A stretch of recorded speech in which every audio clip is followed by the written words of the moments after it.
Tere tulemast kuulama Pärnumaa podcasti 65. osa. Mina olen Regina Jaakson ja nagu ikka salvestame Pärnu hoobis.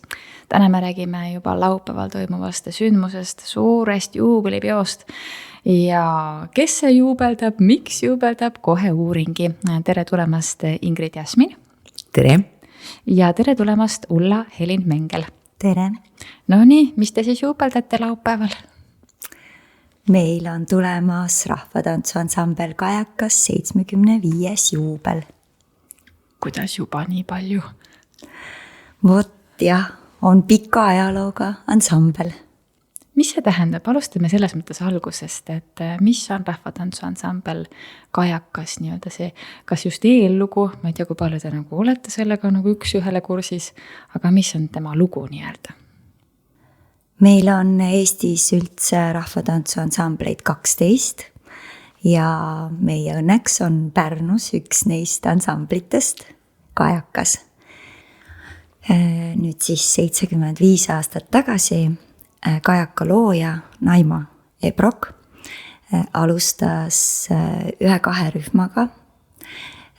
Tantsutundide tegemist oli segarühm ja naisrühm. Ja nad tantsisid niivõrd kõrgel tasemel, et neile omistati ansambli nimetus. Ja tema abikaasa Arnold Ebrok oli siis see, kes mõtles välja nime Kajakale, sest alguses ei olnudki nime, oli lihtsalt tegutsev rühm. Koha järgi, kus ta siis tegutses. Aga kui tema abikaasa vaatas rannal kajakate lendu, siis tal tuli mõte, et Naima tantsijad tantsivad samamoodi nagu linnud. Nende lend siis on ikka kõrgustesse vastu tuult ja raskusi ikka edasi ja nii ta sai siis nimeks Kajakas. Mis see tähendab, et on see nimi ansambel juures seal, et mis see erisus siis on? Ansamblis on rühmi rohkem ja nad ongi üldiselt pikema ajalooga, kuigi meil on ka Eestis nooremaid ansambleid, aga jah, Eestis on neid 12 ja kui see ansambli nimi on nagu omastatud, ega siis sellest väga kergelt ei loobuta või ei pääseta, et kui sul on ikka piisavalt rühmi, kindlasti esindusrühm, tavaliselt naisrühm, lasterühm, meil on siis kokku lausa 10 rühma praegu. 10 rahvatantsurühma? Jah, ja 180 tantsijat. Ma ei tea, ma olen nagu kuulnud, et rahvatantsu nagu ei taheta väga tantsida, nagu, aga see räägib küll hoopis teist juttu. Olen nõus, et tõesti meil on palju tantsijaid ja me oleme tantsijate üle väga uhked. Kui suured erinevused on erinevate rühmade õpetamisel, et kui on nagu naisrühm või kui on nagu lasterühm, et mulle tundub, et seal nagu on mingisugused erisused, aga no mina ju õpetaja ametit ei tea, et kui suur erinevus sellel tööl nii-öelda on, kui on nagu üks rühm või teine rühm nii-öelda? No selles mõttes, et lähenemised on erinevad, on ju. Et lastele tuleb läheneda natukene lapselikumalt, täiskasvanute metoodika on jälle teissugune, aga ei tohi üldse alahinnata lapsi, et ega selles mõttes, et küll metoodiliselt läheneme erinevalt, aga materjal, mida nende lastega saab läbi teha, et see on sageli väga-väga sarnane täiskasvanutele. Et me küll alustame, aga nemad ikkagi arenevad tohutu kiirusega, et täiskasvanu võib-olla võtab natuke rohkem aega ja tema areng on niimoodi pikaajalisem, kui ta on algaja. Et aga ju laps ja noor areneb ju väga kiiresti. Et selles mõttes see on erinev ja loomulikult ja juba rühmati on erinev, et isegi ei tähenda seda, et ühe lasterühma metoodika on sama, mis teise lasterühma, sest et juba seal olevad lapsed ja noored on erinevad, et tuleb väga palju laveerida. Ja väga palju nagu leida neile sobivaid vahendeid, on ju, et mis neile nagu toimib, neid paneb seda rahvatantsu armastama ja paneb neid tööle, et see on siuke väga selline huvitav inimeste tundmise kunst. kui noored on nii-öelda siis lasterühmas või kui noor on kõige noorem tantsija? No kajakas on 2.–4. klass, on kõige nooremad. Aga juba sügisel on plaan meil ju võtta päris tibud, et 1. ja 2. klassi lapsed juurde, 1. ja 2. klassi lasterühm luua, nii et sageli on see 1. klassist alates meil ansamblis, kuigi ühel aastal, kui mina lõin rühma, siis ma võtsin päris lasteaia lõputantsijaid ka, et olid mõned, kes olid 6-aastased, tahtsid tulla. Muidugi, absoluutselt võtame vastu. Et selles mõttes jah, see meil ansamblis on niimoodi. Kuidas lapsed teieni jõuavad, et mõned spordialad käivad ju lausa lasteaedades rääkimas ja sealt juba lapsi kutsumas on ju, et aga kuidas lapsed rahvatantsuni jõuavad? Tihtipeale vanemad suunavad oma lapsed, tuttavad tantsijate enda lapsed, lapselapsedki. Et ja üldiselt need vanemad, kes otsivad kohta, kui koolis ei ole rahvatantsutundi, siis nad ikkagi leiavad tee kajakasse, et nad on nii palju kuulnud, et Pärnus me tegutseme ja nad leiavad tee meie juurde. Ja väga palju on ju meil ju nagu põlvkondade kaupa ühest perekonnast ju tantsijaid. Et ema, vanaisa, vanaema, vanaema on tantsinud, et täiesti niimoodi. Ja mis teine asi on ju ka see, et koolirühmad küll on olemas, aga mõni laps tahab natukene rohkem, tahab süvendatumalt teha seda. Et meil on ju vist koolirühmadest sageli ikkagi rohkem trenne. Et jah, koolides on ju palju ringe on ja siis ei saa seda ajaliselt nii palju võimaldada ühele valdkonnale aega, et siis meil natukene pakume nagu pikemalt aega selles rahvatantsu potis nii-öelda olla. Mõned tantsijad, kes on lõpetanud koolis tantsimise, ongi võib-olla 4. klassini, siis nad soovivad edasi tantsida ja siis leiavad tee meie juurde. Aga kui on nüüd erinevaid rühmi 10, eks ju, et siis mis need rühmad siis on? Meil on 3 lasterühma, 2. 4. klass, 5. 6. klass, 7. 8. klass, siis on 2 noorterühma, C1 ja C2, siis on vanem segarühm, esindusrühm, naisrühm ja vilistlasrühm. Ja sellel aastal, siis juubeliaastal on kokku tulnud veel üks vilistlasrühm teistest ansamblitest, kes on lennanud meie juurest nii-öelda ülikooli teise linna, aga soovivad ikkagi juubeli ajal kokku tulla, siis sellel aastal siis on meil 2 vilistlasrühma. Ma mõtlen, et vilistlasrühm, see on ju justkui see, kes on nagu läinud, aga teil ikka on vilistlasrühm see, kes siin käib. Jah, üle Eesti käivad koos, et kui ikka soov on tantsida ja oma vanade sõpradega koos aega veeta, siis korra kuus umbes on meil trenn ja nad hea meelega tulevad kokku. Kui pikad on rahvatantsutrennid? Sageli arvatakse, et mis see siis on. Aga ma nii mäletan, kuidas tõesti need vilistusrühma omad ka meenutavad, et tulin nii sama, mõtlesin, et mis siin on. Ja siis ütlevad, et see on ikka ränk trenn. See on ikkagi füüsiline trenn, et kui sa tahad midagi hästi teha, siis tuleb ju pingutada. Et midagi ei tule niisama lihtsalt. Ja kui sa lähed lavale ja tahad nii-öelda siis laval näidata seda lavalist rahvatantsu, siis tuleb selleks ikkagi päris palju vaeva näha ja see on ikkagi selline väga positiivne ja tore ja endale palju emotsioone pakkuv töö. Et selles mõttes on nagu see tore. Ja ajaliselt siis lastetunnid on umbes 1 tund ja järjest siis mida vanemaks saavad, noored 1,5 tundi ja täiskasvanud 2 tundi järjest. Mul tundub, et vahepeal nagu noortel teiste aladega kipub tekkima vahepeal selline paus, et nagu ei taheta midagi teha. Kas rahvatantsuga seda muret ei ole? Et kui noor nagu lapsena ikka on kuidagi lihtsam teda trennis hoida, on ju, aga vahepeal tekib selline teatav iseseisvumine, tahaks nagu kõigest nagu lahti öelda võib-olla isegi, eks ju. Et siis on mõne trenniga nagu keerulisem teda motiveerida sinna nagu tulema, on ju. Et kuidas rahvatantsuga lood on, et kas on ikkagi see, et kui on hinges rahvatants, ega siis see ongi rahvatants? on ikka liikumisi ka, et edasi-tagasi, et vahepeal võib-olla väike paus tehtud ja siis tagasi tuldud, see on loomulik. Aga muidugi on tore, kui üks rühm kasvab koos ülesse ja siis selle võrra ka nende tase on kõrgem, et ei pea nii-öelda siis otsima uusi tantsijaid, kes võib-olla ei ole nii osavad kohe, et neid järgi aidata. Et rühm, mis püsib koos aastaid, et see rühm areneb ka kiiremini. Kui lihtne on rahvatants?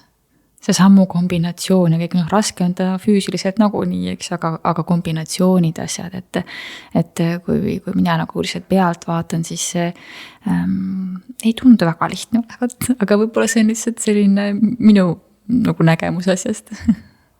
See vist oleneb täitsa sellest, et missugune see tants on loodud, missugusena. On lihtsamaid rahvatantse ja tõesti ongi, et kui meil on näiteks uute tantsude konkurss, siis konkursi korras ongi lihtsamad lavalised rahvatantsud ja keerukamad lavalised rahvatantsud. Et see koreograaf ise otsustab ja sageli ta otsustab ju selle pealt, missugune tema rühm on, et kellel ta selle tantsu nii-öelda loob, kelle peal ta selle loob. Et vastavalt sellele tuleb nagu nii-öelda rahvatantsude keerukus, et kas ta on lihtsam, kui on algajamad tantsijad sul käes, siis sa teed neile vastavalt nii-öelda siis tasemele tantsu. Et ma arvan, et see nii-öelda siis taseme paljusus ongi rahvatantsu puhul väga-väga nagu tore. Vana inimene saab tantsida ja väga-väga noor saab tantsida ja väga-väga tippsportlase mõõtu rahvatantsija saab endale nagu vastava repertuaari. Et ma arvan, et see ongi see, mis nagu teeb selle rahvatantsu nii inimsõbralikuks. See kõlab nii hästi inimsõbralik. Just. Sa oled paar korda maininud väljendit lavaline rahvatants. Mis see tähendab? No lavaline rahvatants on see, kui ikkagi see on koreograafi loodud. Ta on eelkõige mõeldud laval tantsimiseks, aga meil on ju ka rahvatantsus pärimuslikud tantsud, mida ju tegelikult me teame, et läbi ajaloo tuldi kokku. Selleks ei olnud vaja mingeid ettevalmistusi, vaid sa lihtsalt tuled, sa õpid selle ära, sa tantsid, sul on mõnus olla. Aga lavalise rahvatantsuga ikkagi nii lihtne ei ole, et tuled kokku ja siis kohe juba õhtul saad seda nautida, tantsida, et see on natukene nagu keerulisem protsess, et see nõuab palju eeltööd. Aga pärimuslik tants on selline kõigile ja kõigile väga lihtsasti omandatav ja see on selline mõnus lihtsalt koos olemise viis. Kuidas vanemaealistega on, et kui keegi otsustab nüüd esmakordselt, mõtleb, et miks mitte, hea võimalus ennast hoida toonuses ja võib-olla ka suhelda, eks ju. Et kui tavapärane see on, et keegi, kes pole üldse käinud, nüüd kuidagi vanemas eas nagu jõuab selleni, et mõtleb, et aga miks mitte? Ikka tasub proovida, et meil on ka vanemas rühmas uusi algajaid, tantsijaid ja proovivad, mõnele sobib, mõnele mitte. Mul alles hiljuti oli üks hästi põnev loeng, kus räägiti sellest, et dementsuse esmased ennetajad nii-öelda on just uute asjade õppimine, liikumine, laulmine, tantsimine. Ja siis mõtlesin, et issand, aga me saame kohe tantsimisest rääkida, et see nagu kõigile mõeldud, nagu te välja toote. See on tegelikult kõigile mõeldud, et minu meelest Pärnus ja Pärnu maakonnas leidub igale soovijale rühma, et jah, selles mõttes see on nagu tore. Aga räägime laupäevasest peost. Kus te pidutsete ja kes on oodatud ja mis on see eeltöö kõik selle nimel, et hakkame siis sellest eeltööst pihta?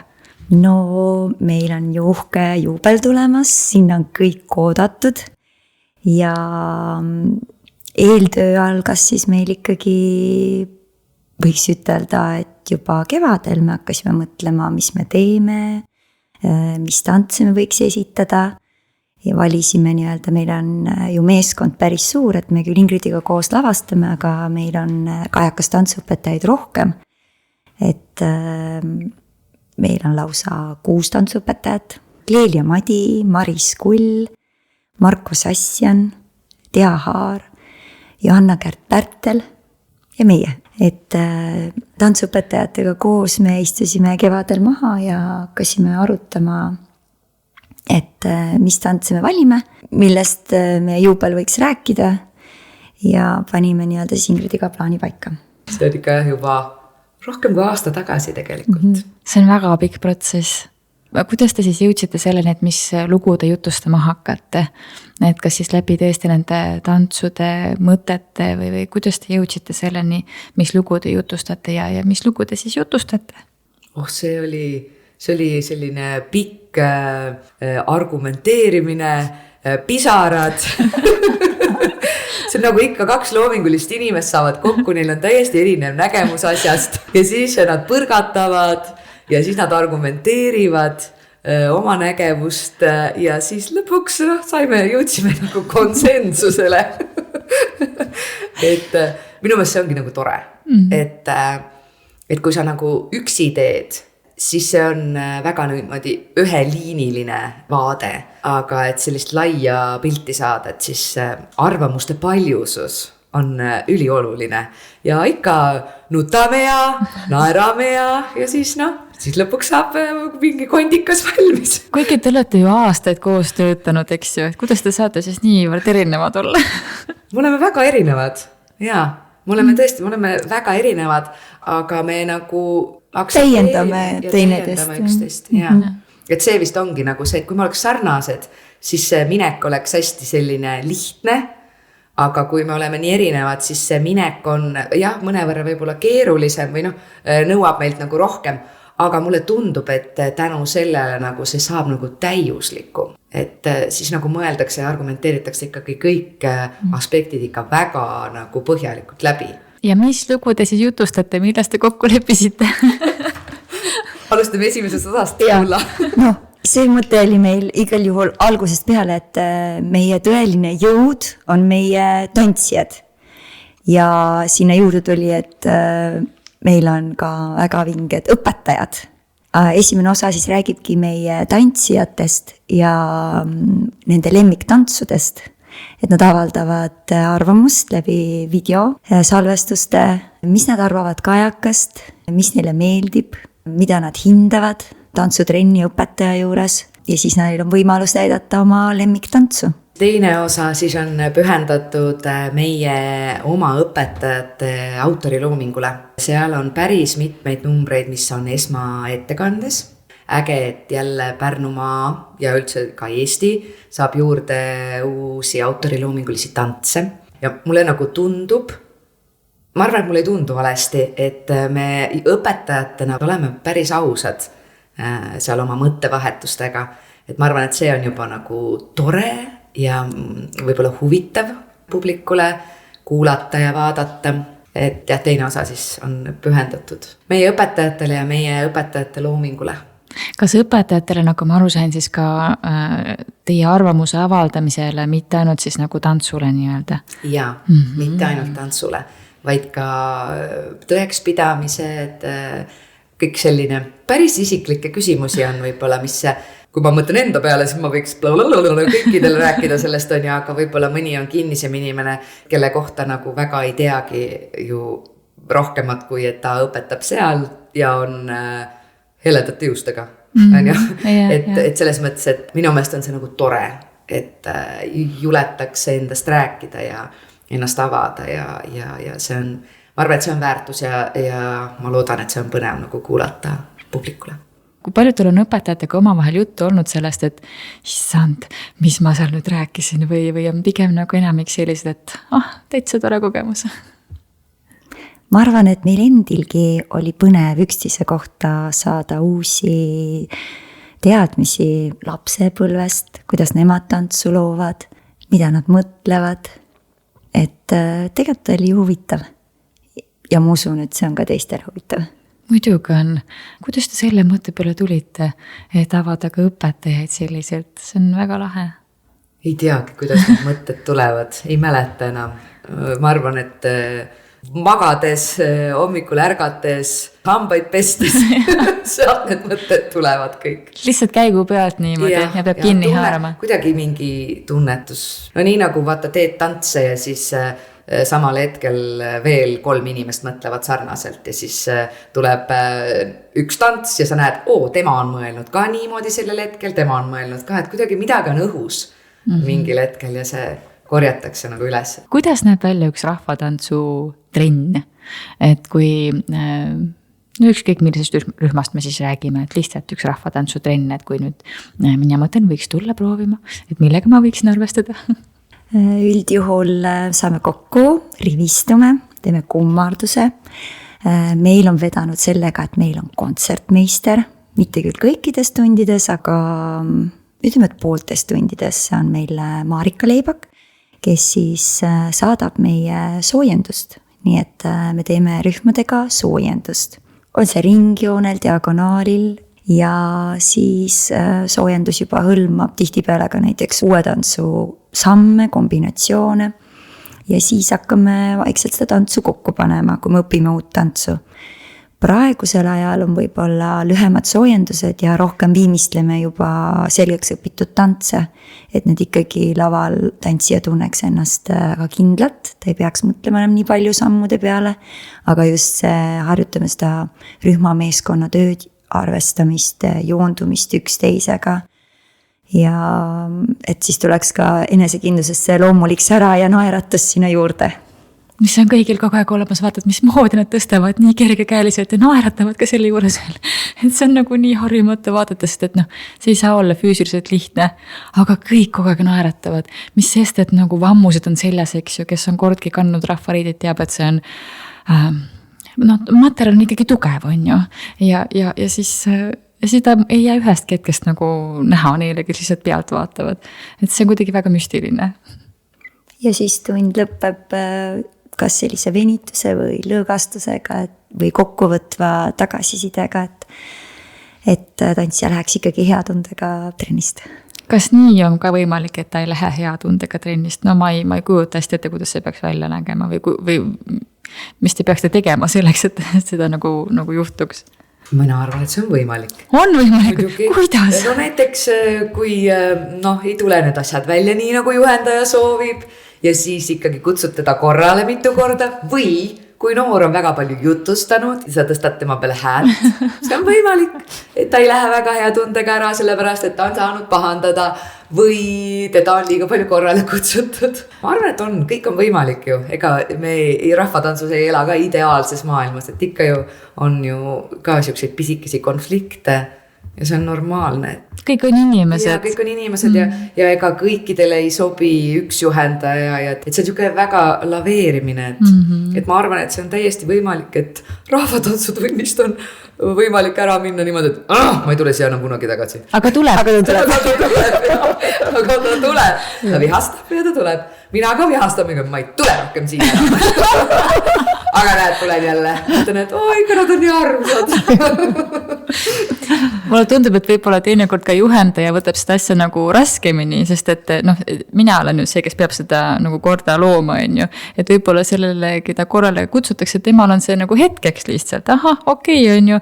Aga juhendaja, mul tundub, et elab isegi natuke raskemini sellised asju üle. Ma nõustun väga. Mul oli just üks, mitte nüüd see nädalavahetus, eelnädalavahetus oli üks tund, kus ma pidin noormehi korrale kutsuma ja nagu väga kõrgendatud tooniga on ja siis ma ütlesin, et teate, et ma ei taha seda teha ja siis poiss ütles, ära muretse, me oleme sellega harjunud, koolis on kogu aeg nii. Aga ma ei taha, et kas te saate aru, teie lähete ära ja tšuhs on meelest läinud, aga mina lähen koju ja põen ja öösel ei saa magada ja siis hommikul võtan, ma peaks kirjutama ja ühesõnaga, et see ongi nagu väga raske, et nemad arvavad, et saad karjusid ja nii, nüüd on tehtud, on ju. Tegelikult ei ole, et ma ei taha seda teha. Ma ei taha üldse karjuda või ma ei taha kõrgendatud tooniga rääkida, on ju, et ei taha keelata tegelikult. Sellepärast ma mõtlengi, et võib-olla endal on tunne, et issa, ma olin nii karmun, aga teisel niimoodi juba käib, vahetab teised jalad siit jalga ongi läinud meelest, on ju. Et läheb ikkagi selle hea tundega minema, selles mõttes ma mõtlesin. Mõni läheb, mõni ei lähe, on ju. Et see on tundlikum, see ikkagi võtab südamesse. Ja, aga see on paratamatu vist nii või naa mingisuguse asja õppimisel tekib seda momenti, kui ma endas nagu pettun mingil hetkel.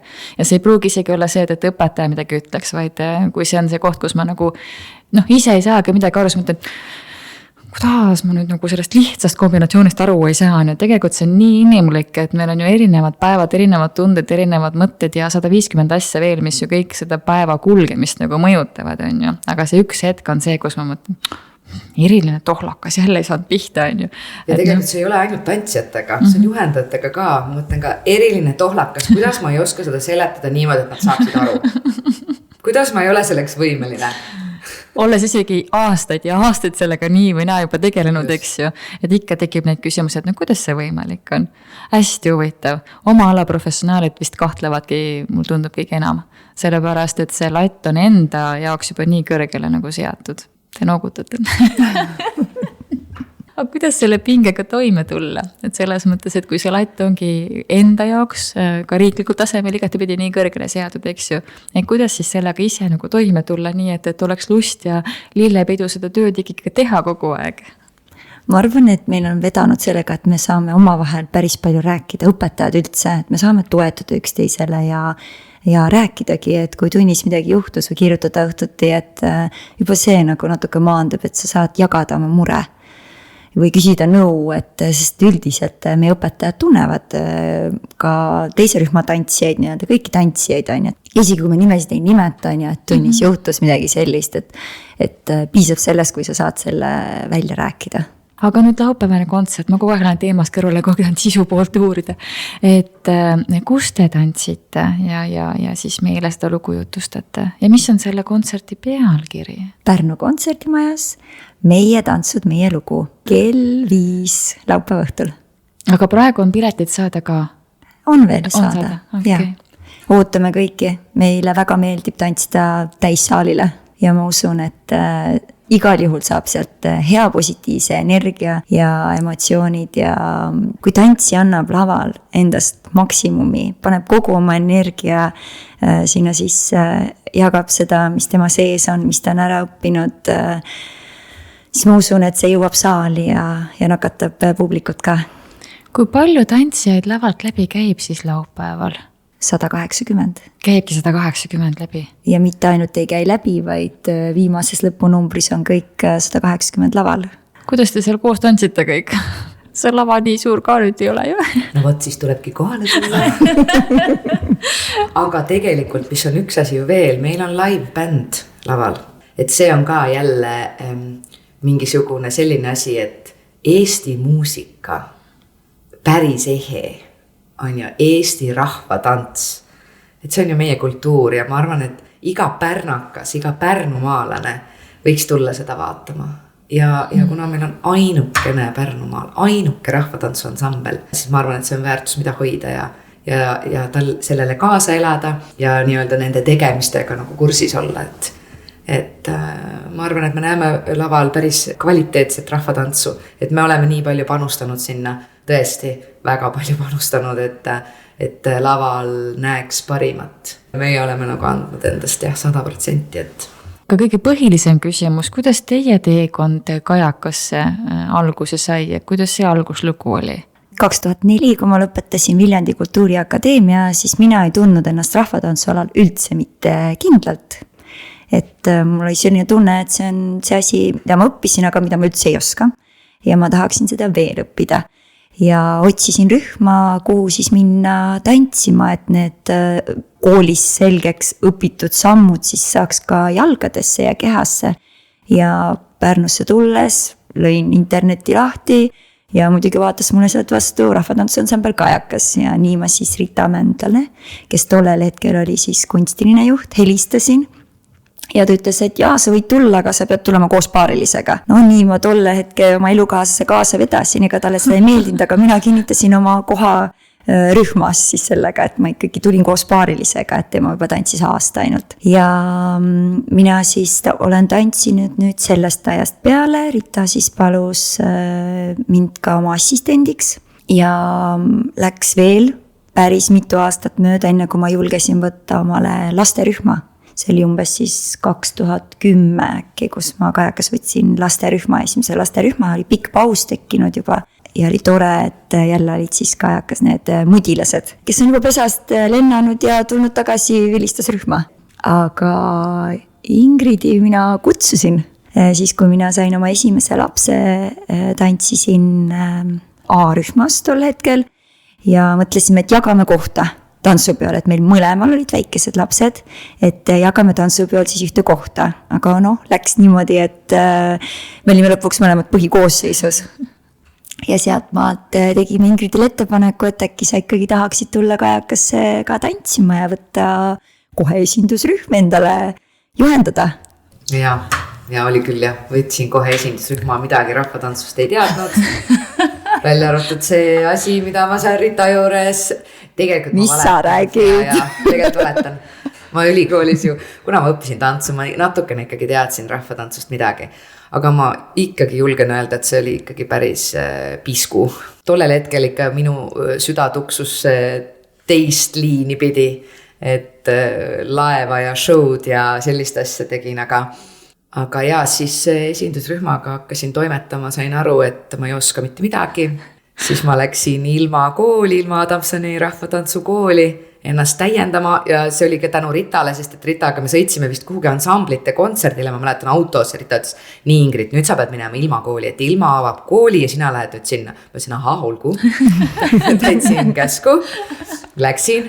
No oli raske ikka alguses, selles mõttes, et see Ilma Adamson, tema on ikka korrufee, ta on ikkagi oma ala professionaal, mitte et ma ei piserdaks teisi meie valdkonnas olevaid korrufeesid, aga ta oli ikkagi võimas juhendaja tegelikult, et sealt ma sain jälle lisaks või ütleme niimoodi, et põhi oli olemas, aga mingisuguse teadliku teadvustamise, et mida ma teen, kuidas ma teen, et mine nüüd süvitsi ja siis nüüd nagu on see, et ei saa enam ilma rahvatantsuta, et nüüd enam ei saa öelda, et süda on kuskil mujal, et süda on ikka rahvatantsu juures. Palju sinul aastaid on rahvatantsuga seotud? 2014 läksin mina siis Kajakasse, niimoodi saatuse tahtel kuidagi juhtus nii ja siis nüüd ma olen siiamaani Kajakas olnud.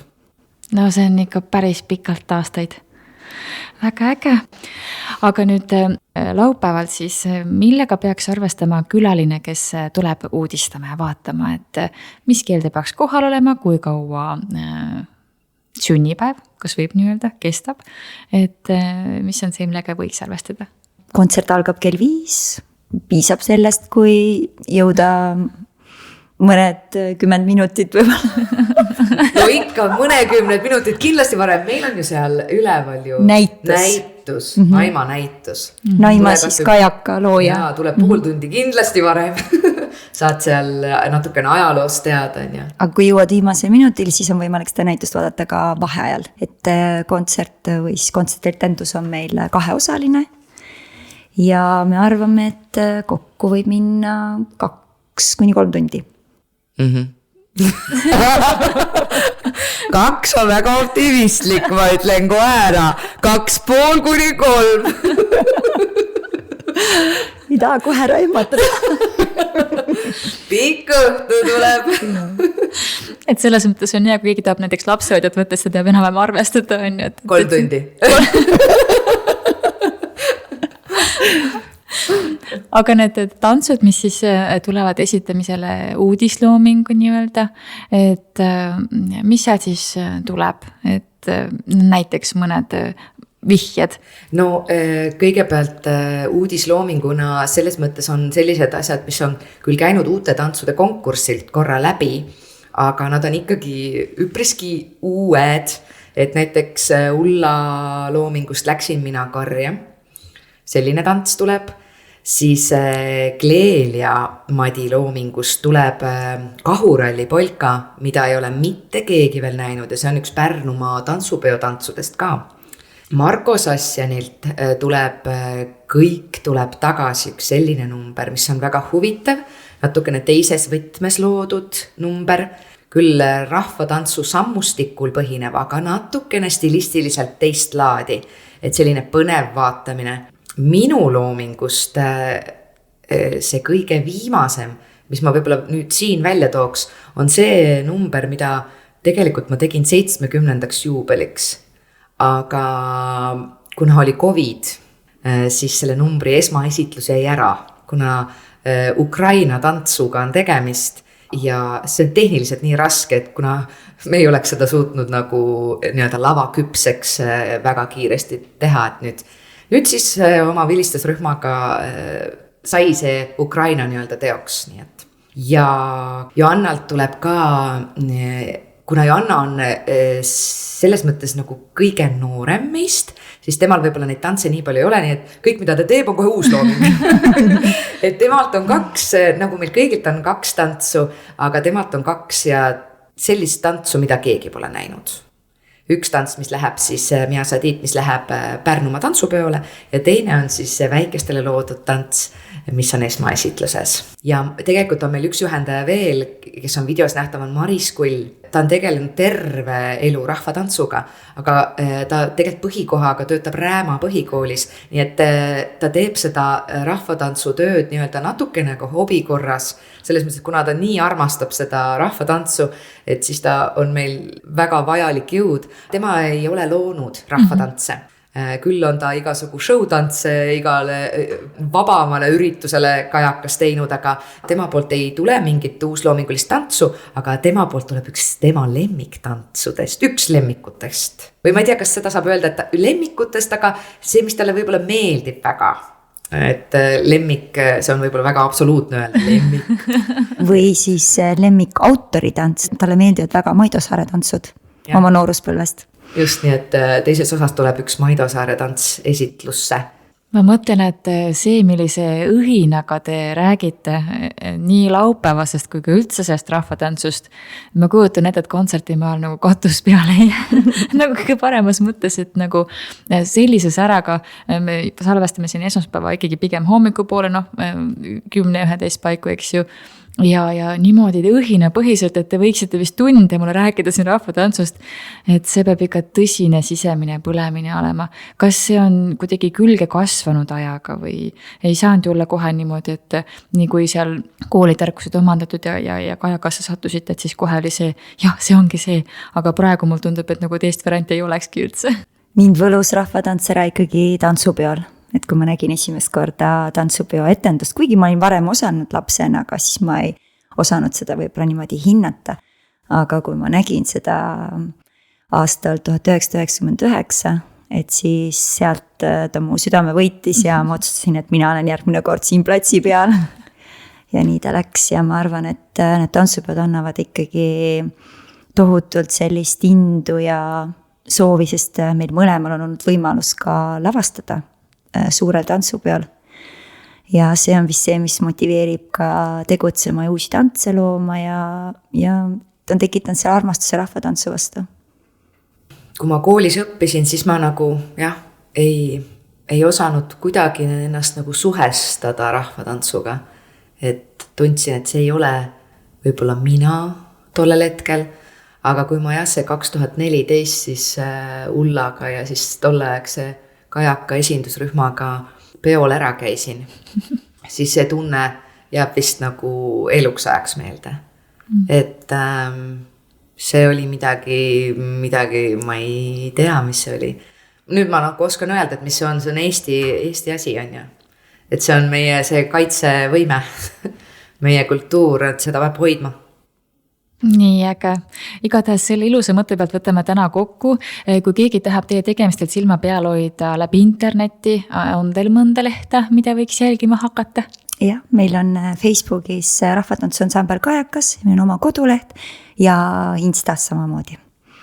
Tuleme uudistame muus osas palju õnne nii ilusa tähtpäeva puhul ja siis kohtumiseni laupäeval kontsertimajas.